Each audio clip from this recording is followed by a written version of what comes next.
If you watch my previous videos, the Kogan grass that I was talking about, off to the left of this picture you could see lots and lots of it. It spreads like wildfire, invasive species, and as you can see, it's flourishing. I want to be able to show you guys something really interesting, not just a typical lake. This channel is more about experiencing cool things.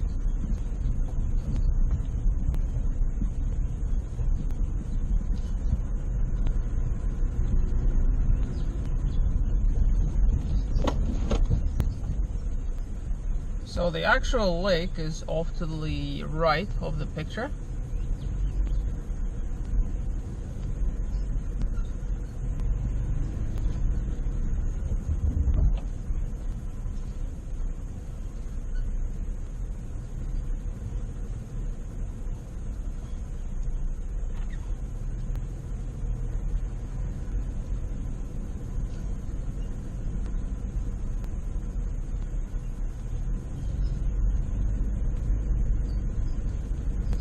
Here's the ramp.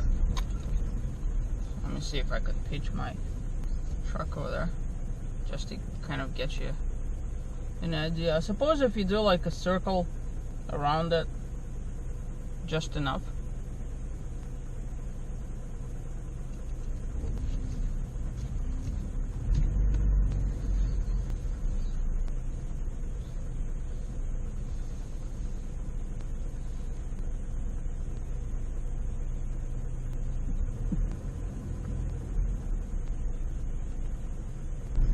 I'm still kicking around the idea if I want to renew the membership.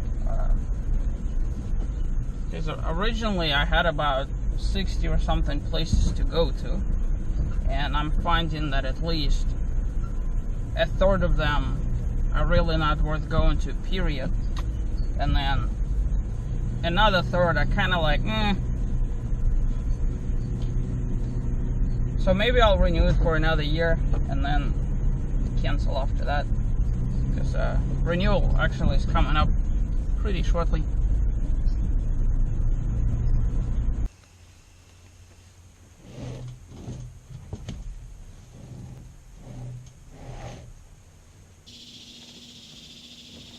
So, you know, despite the highly questionable watercolor, this area, believe it or not, has wildlife in it.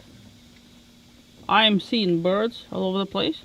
I'm seeing an alligator way off in the distance, and off there in the back you could see a very, very beautiful, hope the camera got him, heron over there. Look at that guy. My favorite part is when they land. Let me put the camera on him. It's like he stretches out his wings, and just like in an airplane, every little flap comes out, and all of a sudden the most beautiful, just iridescent colors, gray and blue, and really cool. Let me zoom out a little bit. How close the guy? Come on, camera. He's over there. Well, anyways, we'll get to him.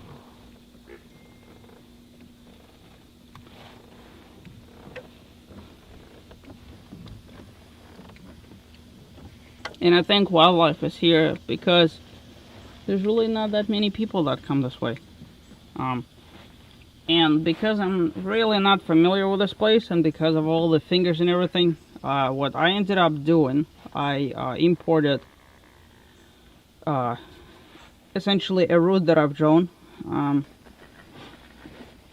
into my Lowlands. That way at least I know where I'm going, because last thing I want is get lost. So far the water temperature is about 85. Well, at least closer to the coastline. It's about 5 feet deep, and just hear him.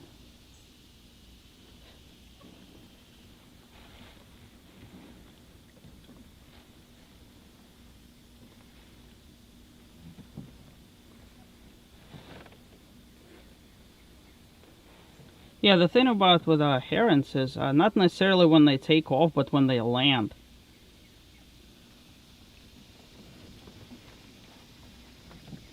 I have a picture hanging at home, printed a giant poster of landing. I've been so lucky to actually catch one right before it landed.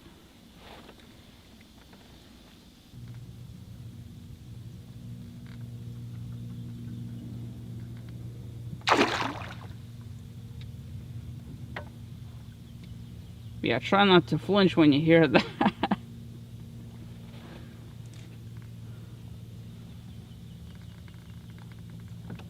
Do I go there? Do I not go there? What do you think? Alright, let's go for a ride. See, one thing I've noticed about this place, you know, granted I knew it right off the get-go, considering that it has plenty and plenty of like little finger formations, is that there's a lot of dead ends. Like you get somewhere and then it doesn't lead to anywhere. So this is a perfect example. You get into this little nook and that's it. And this wouldn't be that big of a deal if I didn't have a giant, massive 14-foot kayak with a massive turning radius. My Hobie Pro Angler actually has an issue. It had this issue for a very long time. I don't know how to, well, I mean, I do know sort of how to rectify it. Yo.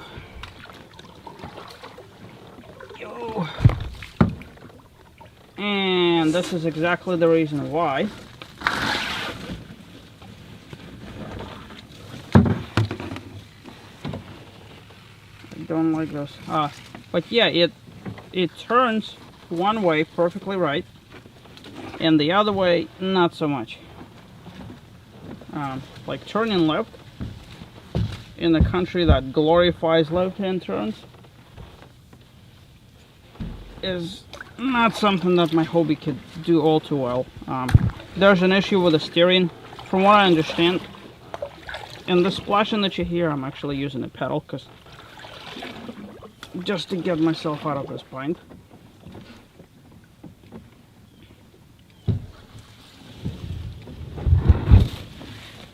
But yeah, I could disassemble my steering and redo the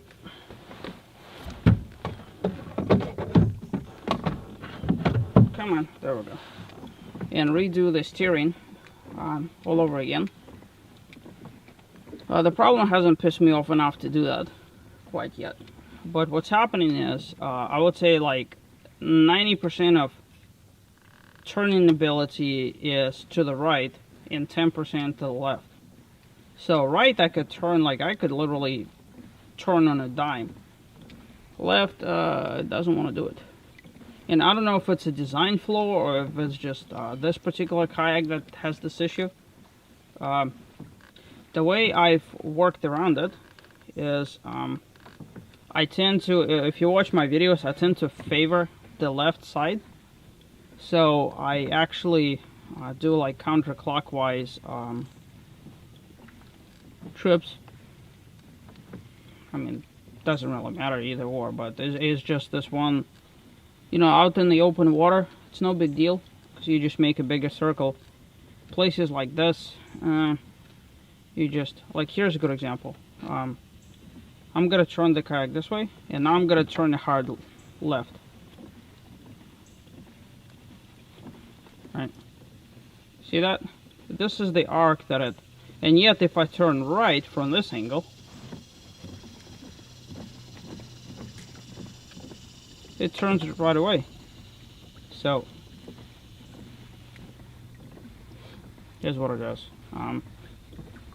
But so far, to help me out a little bit, what I've done is I actually moved the steering doohickey so that it doesn't overhang my kayak.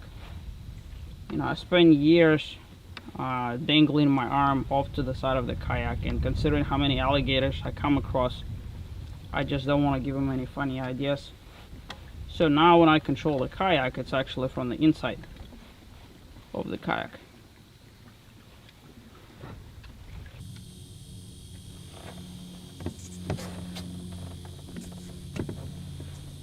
So I got a little off the beaten path. I have left the growling alligators behind, and I switched over to a hissing one. I was swimming by one of the banks, and off in the back I hear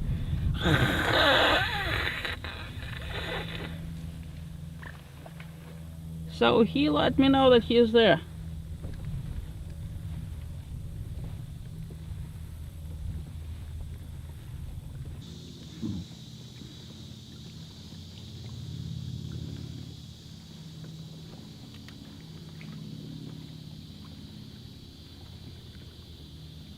And yet again, at the end of this little finger up here, there's a way to get to the other side if the water level is just right. So otherwise you have to go. I'm looking at GPS right now. It's like literally on the other side of... I'm gonna pan the camera a little bit. Whoa, there's a fish jumping.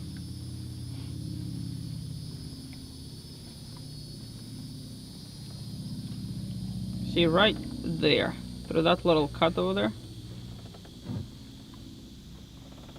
They're like, hey, I could go, well, except you can't. There it is.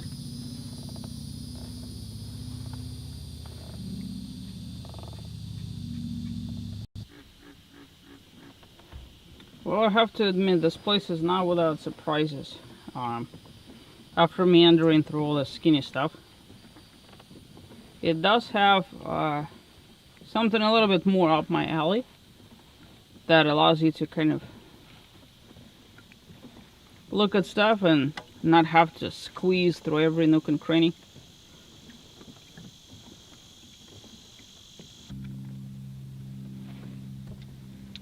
I've never known anhinga birds to be impatient and clumsy, but there's this anhinga in this place that flies about, I don't know, 20-30 yards ahead of me, and he keeps landing on branches and them falling off into the water, and I keep trying to catch that on camera, but just close but no cigar. It's kind of funny, actually.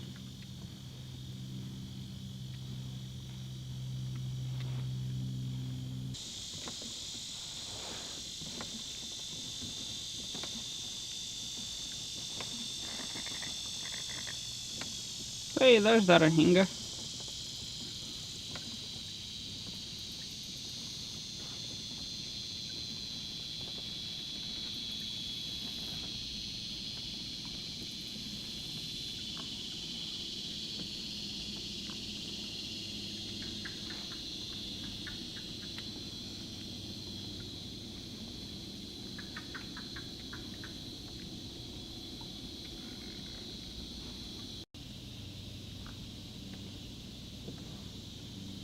Let me show you something, guys. Open the back. Hopefully the camera will pick him up. There's a very good sign. Behind this bush, there's a limpkin. And I spoke about them in the past. See if he decides to come out on this side. He's right behind this bush. Come on. Show your face. I guess he's on the other side now. Kind of meanders over there. But the limpkin that's behind this bush is a very good sign of a halfway decent ecosystem, because they don't just show up in the nastiest of places. The telltale sign were apple snails. I saw a few apple snails, so I'm like, hey, this would be a good place for... Oh, and there I've seen 1 and a 2 and a 3. And this is like the 4th one by count. Hopefully camera will pick him up. They're young too. Juvenile. Right there. See him? wandering the bank.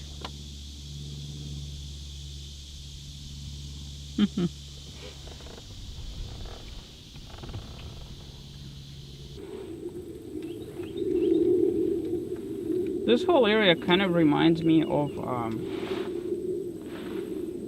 Edward Medard Park to a certain degree, because it's also kind of like this meandering, going through all the little weird places. Takes you on a bit of a journey. That being said, it is crucial that you know where you're going, and that's actually one of the reasons why I got my fish finder GPS with me. I do not want to get lost. Never been here before, and I don't want to get stuck out here.